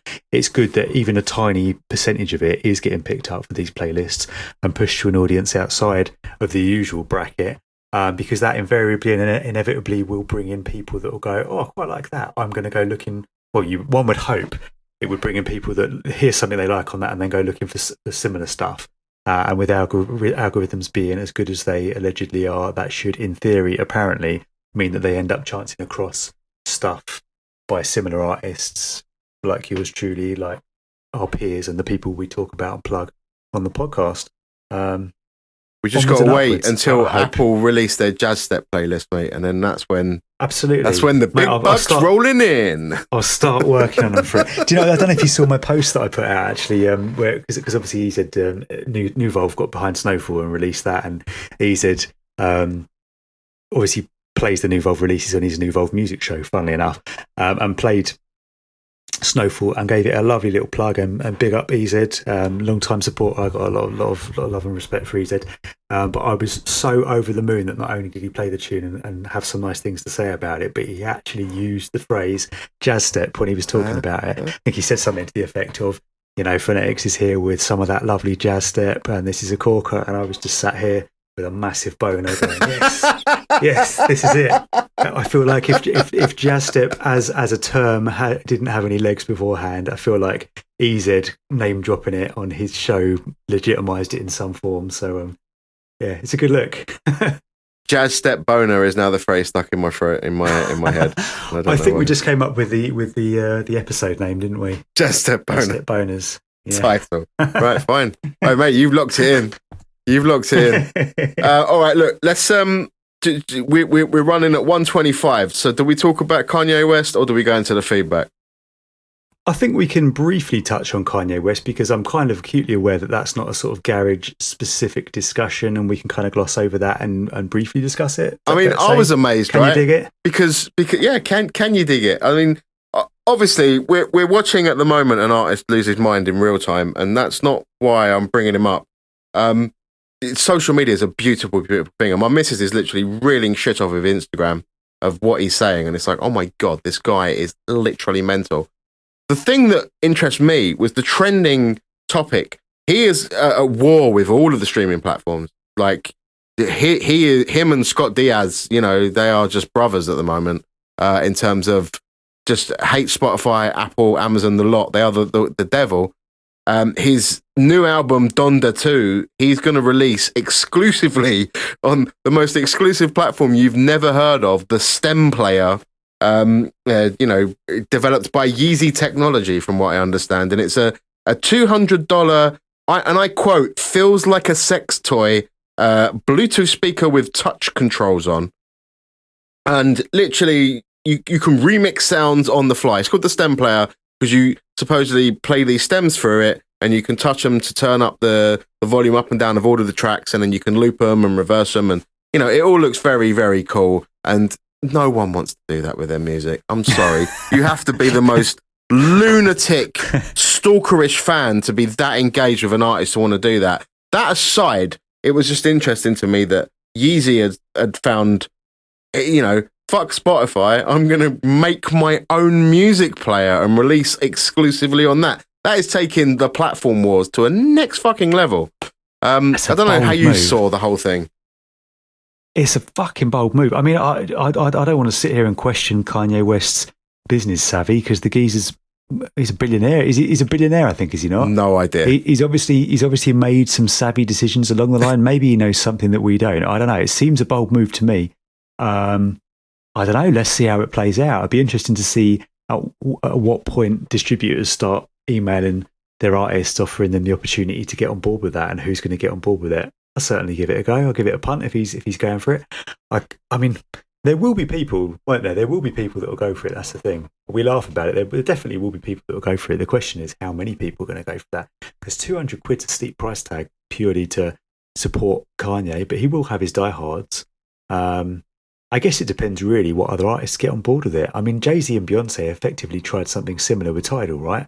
That didn't really take, and there was not really the same outlay there that there is with this. Whoa, this is the other thing. Maybe they approached it the wrong way. Maybe they approached it the wrong way. Maybe he knows something they didn't. So I heard that he released one of his albums exclusively on Tidal. So then all of these Yee fans turned up and subscribed to Tidal to hear their album. Tidal. Right? And then literally a week later or 10 days later or something, he released it everywhere else. And it's like, all these people are like, I've just signed up to this fucking bollocks. And now you've released it everywhere. Yeah, like, you know what's going to happen with this? It's going to be Donda 2, exclusive to the Stem Player. All of these pricks are going to buy this thing, and then a week later, it's going to be, available on iTunes, probably. Who knows? It'll be interesting to see how it goes. I mean, I would use obviously a very different example to use, but I'm trying to think what the last JME album was called. For the life of me, it's the name of it's gone from my mind, but for ages, you could only buy that on CD, couldn't you? No, I was one of those people. I went because I'm a massive JME fan, and that album is the tits. If you like grind, that album is the absolute tits. I know a lot of people say JME fell off. He fucking didn't. He's smashing it still. He released that last album. That was available on CD for fucking ages, and he stood by that and he kept to it. And you could only get that album if you bought it on CD. It did eventually hit Spotify, but we're talking like it was like 6 months or something like that. And I think if Kanye can stomach it and hold out for that long, then obviously he's going to have a certain core of his fans that will go and buy his little device. But ultimately, it's, I think you kind of touched on it when you're saying if it does then come out on other platforms, it's almost disrespectful to the people that have kind of taken taken that stance and got it supported from the get go. I mean, I feel bad enough doing a deluxe version of my album this month. Do you know what I mean? I've always had a problem with artists who do an album. I almost feel like it's disrespectful to then re-release the album with extra bits, because everybody who bought it first time around goes, "You can't. You've just released it with an extra couple of tracks that I now have to buy it again." That in itself seems wrong. So to expect people to pay 200 quid for a device is just next level, if they're isn't it? die-hard fan and they're that engaged with you, that could be exciting to them, right? I guess. I mean, my reason for doing it was because I had loads of people moaning that the tracks weren't DJ friendly. So I've kind of gone, okay, well, if you want DJ friendly versions, I'll do a deluxe version with that. But you know, obviously, what Kanye's doing isn't that, is it? It's just it's his protest move against the streaming services. And I mean, you've got to applaud it really that he's feels strongly enough. You know, they say you don't stand for something, you fall for anything. He's standing for what he believes. But is he standing for what he believes? I don't you know what? I don't want to go back into the kind of streaming platform debate, but when I was reading some of the shit that he was saying, and I'm just thinking, like, you don't care about any of that. It's like, oh yeah, I stand against Apple, but buy my shit instead. Like, not. He talks about getting artists to stand behind it, but the only person that benefits from the stem player is him. Like, I can't see. He hasn't got a distribution model for this stem player, from what I understand. Like, you have to upload songs to his website, and then they dissect them back into badly processed stems that you can play on the device. You have that or the shit that he's made, and that's it. And it's only as long as the website exists that happens. So this thing is going to be junk tech within like 2 years, 3 years. Like, the website will no longer exist, and it will be an overpriced Bluetooth speaker in such a short space of time. It reminds me of, do you remember when they were kind of trying to find a way to make CD singles a bit more marketable, and they started implementing those flash players on them so that when you put them into your CD-ROM drive, you can read you could remix the tracks cases on the go. and shit. Fucking waste of time. I don't know. Yeah, I mean, there was that, but there was time. also those William Orbit singles. And I've actually still got the flash players, but the CD-ROM version came with a flash player on it, and you could basically they market it as you could remix and create your own versions of the track. They basically came with the track broken down into several stems, so you could mute the drums, or you could bump up the volume of the drums, or adjust the vocal volumes and that kind of. It was pretty basic stuff, but it was kind of interesting. And what you were saying in terms of like what Kanye's doing with this player and the stem technology kind of sounds familiar to that. But I mean, that didn't really take. And I remember at the time, as a real, like, because I've always been a music nerd. I think once you're music, you've always been a music nerd, right? Even back then, and we're talking like late 90s, I remember being like, oh, wow, that's really fucking cool. And like, from a production perspective, like, that opens up avenues.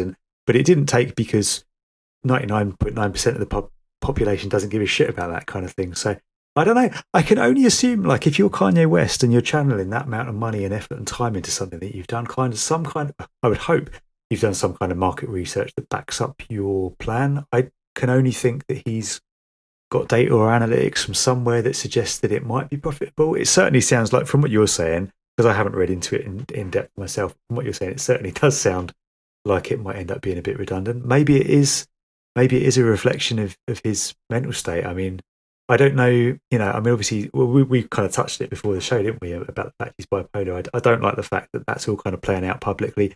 I don't know whether that is being played upon by his PR team, if that's part of, or if he is legitimately off his lithium and losing the plot completely. I mean, it's concerning whichever way you look at it, because neither one is right or fair. Whether this is a side effect of that, or whether he knows something that we don't, I don't know. I guess remains to be seen. I hope for his sake that he got onto something. If, you know, ultimately, I mean, I know you don't want to get into the streaming debate again, but from an artistic perspective, for artists and for musicians, something needs to happen. Has Kanye got the answer? I don't know. All artists cannot invent their own music player to sell their music on, you know? It's like...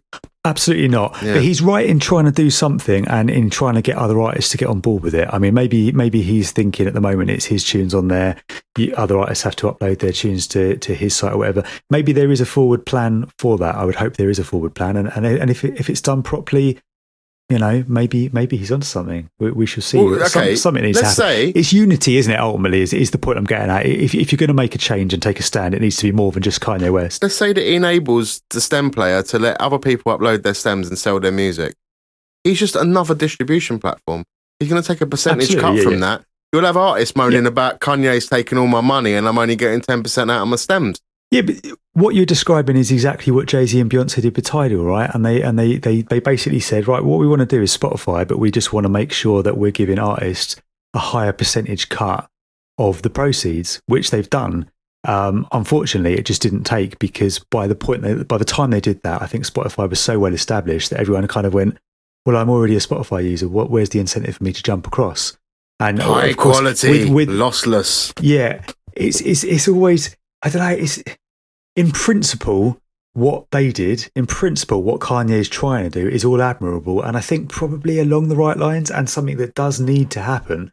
It's just a case of, are they going about it the right way? And you know, I mean, I'm not slating Spotify. All my catalogue's on Spotify and will remain on Spotify as far as I'm concerned. It's a good tool for me in terms of discovery, which is what we, you know, the basic Every discussion show we had before. you talk about your release radar, the technology behind that absolutely. to make that happen is so many man hours and so many people. It's like I was but I mean, we could argue about it till we're blue in the face. The crux of it is that Spotify pulled in 11 billion in the last quarter, and they paid out a tiny fraction of that to the artists that have been a large part of making that happen. I do fully accept what you're saying, that the people behind the software, the developers, do need to be remunerated. Absolutely. The artists just deserve to be remunerated more fairly, is the point that I think a lot of musicians like Kanye, like Taylor Swift, like Scott Diaz are trying to make. I don't think anyone's saying that Daniel X should go to hell and that he deserves a prison sentence. It's just a case of like, look, mate, you're worth however many billion he's worth. Your company raked in 11 billion last quarter.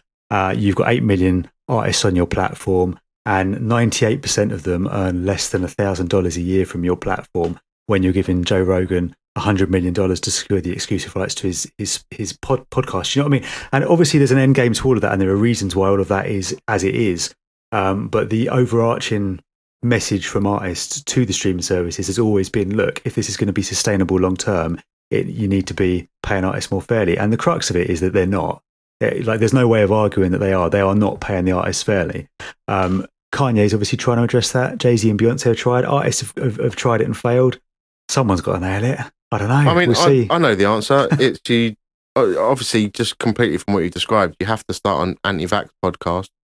And run them at 4 hours a time. That's obviously the solution to all of this problem.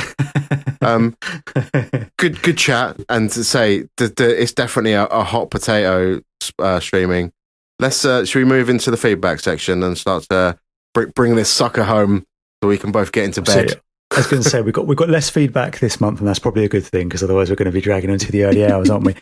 First up, Baker got in touch via the DMs. Top Man Baker, we talked about his new release earlier on the podcast. He mentioned something we were discussing last month, which was the length of tracks, and obviously that goes back to the streaming thing, doesn't it? He says, on the whole track length thing, I've made a conscious effort to minimise my track length for the first part of 2022 to 4 minutes. A bit of a mouthful. Full stop. The idea is get a solid 4 minutes, then move on to the next track. It's a catch-22 situation. I love extended play tracks, and he highlights that Danny J. Lewis' Spend the Night is probably one of his favourites. Classic track, good choice there to make.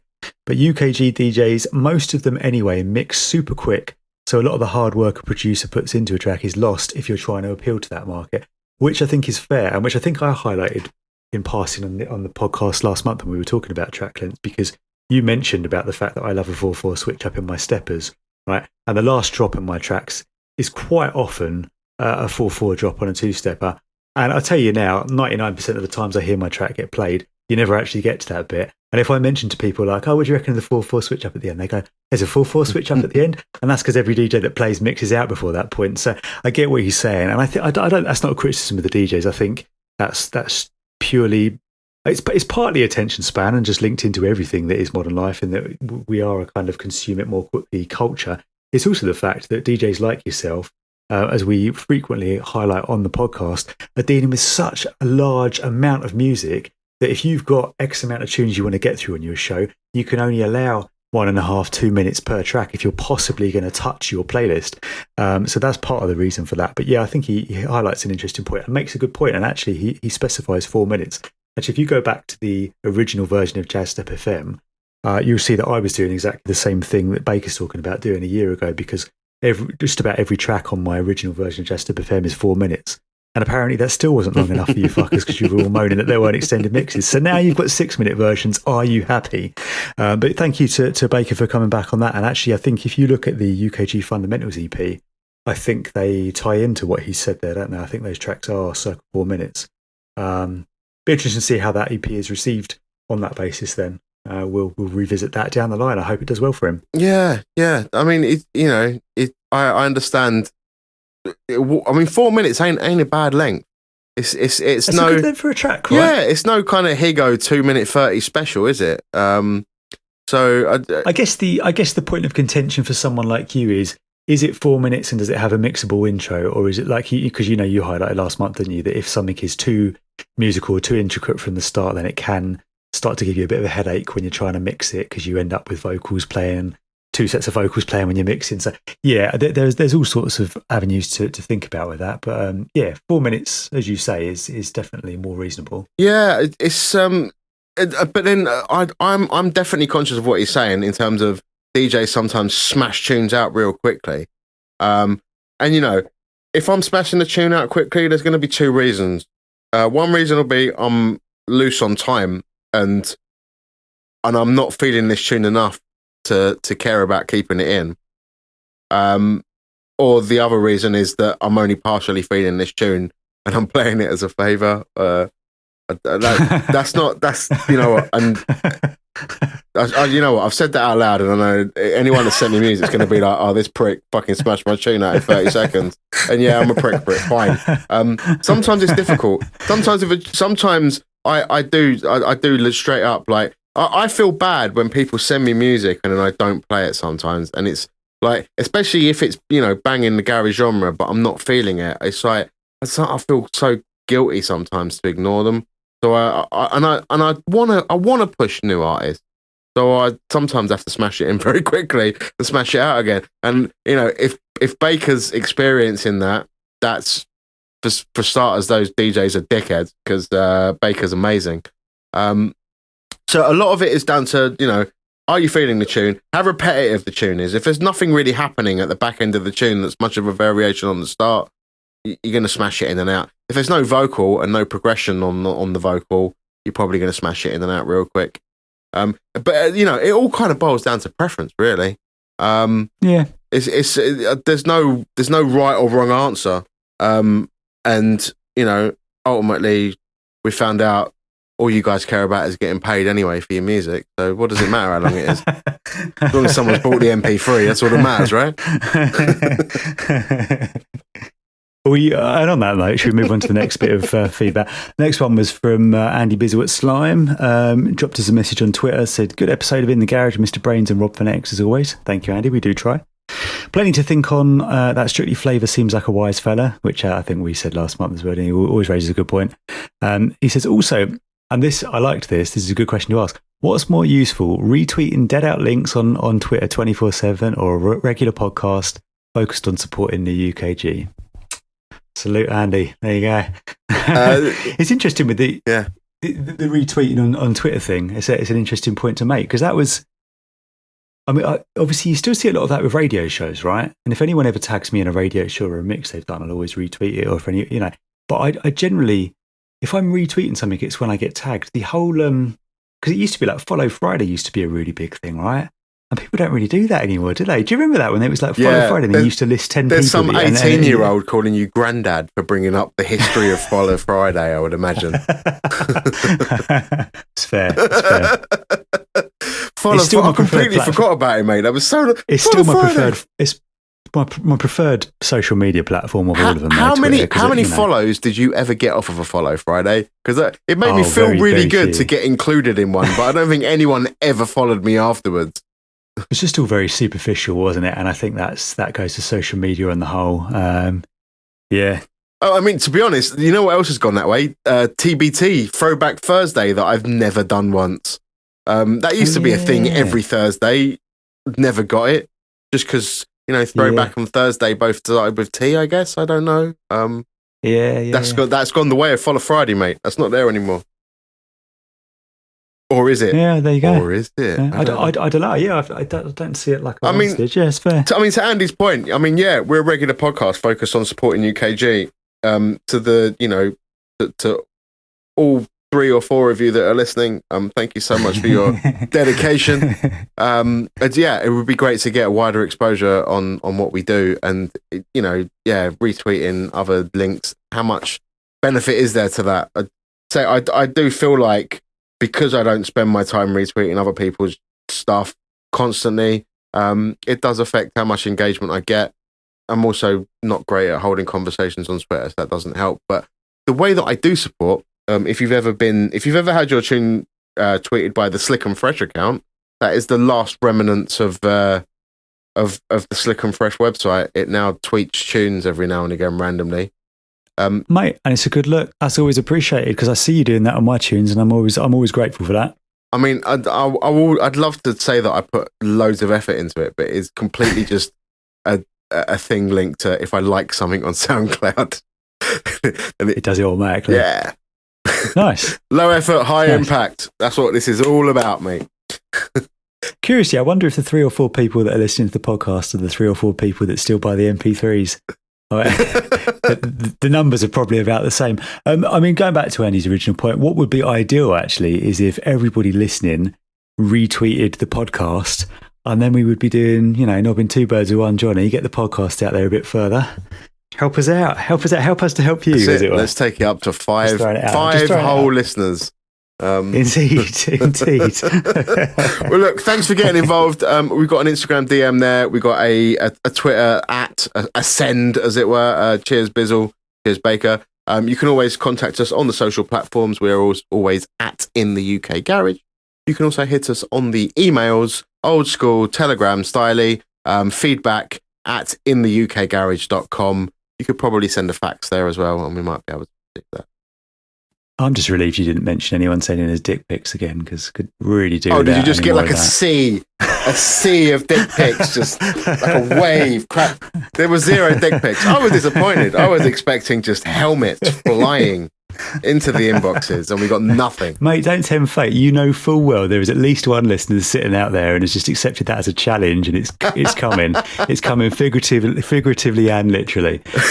Whilst we're plugging in the ukgarage.com/recommends for the latest update to the Spotify playlist, which I will be doing periodically throughout the next week, because I'm aware that obviously we've kind of plugged a few tunes earlier on which won't yet be available, and we also plugged a bootleg which I'm not sure will be available. I'll swap that out for something, but keep checking back, because we update that every month with the latest in New Garage, and it's a good way to hear all of the tracks that we've discussed at full length. You have to put the original Mambo number 5 in there, bro. Mate, that is a banging idea. That would just, anyone who doesn't listen to the podcast but stumbles across the playlist will be sat there going, oh yeah, these guys are picking some good tunes. What the fuck? Yeah. Banging idea, bro. So yeah, you say like on my SoundCloud bio, it literally says my email address, and then it says tunes/dick pic. I've never received one.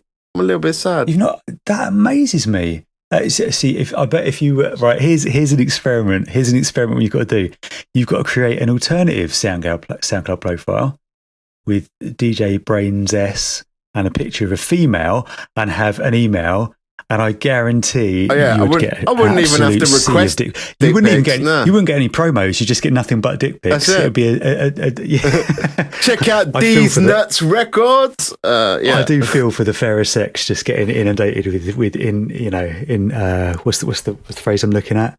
Unwanted dick pics. Frequently. It must be. Is any dick pic ever unwanted, Rob? That is the question. That is a philosophical question that we can leave this episode ending on. It does seem a good point to leave it. Yeah, we ask the important questions. I think we've been running long enough, and obviously the bottle of Buffalo Trace has been going down. Inappropriate.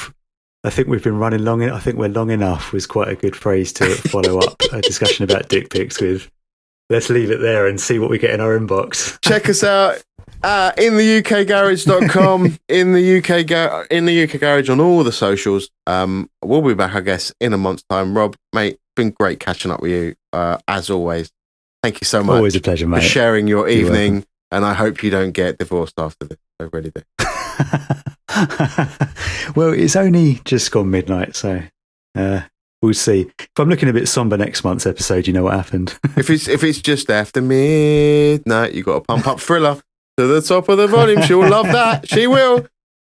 All right. Let's leave it there. Nice one. Nice one, Rob. And see you next time. Take it easy, mate. Thanks everyone for listening. Yeah, thank you. And let's get the jingle on somehow. You know what? I would love to get the jingle on if I knew what I was doing. Big up.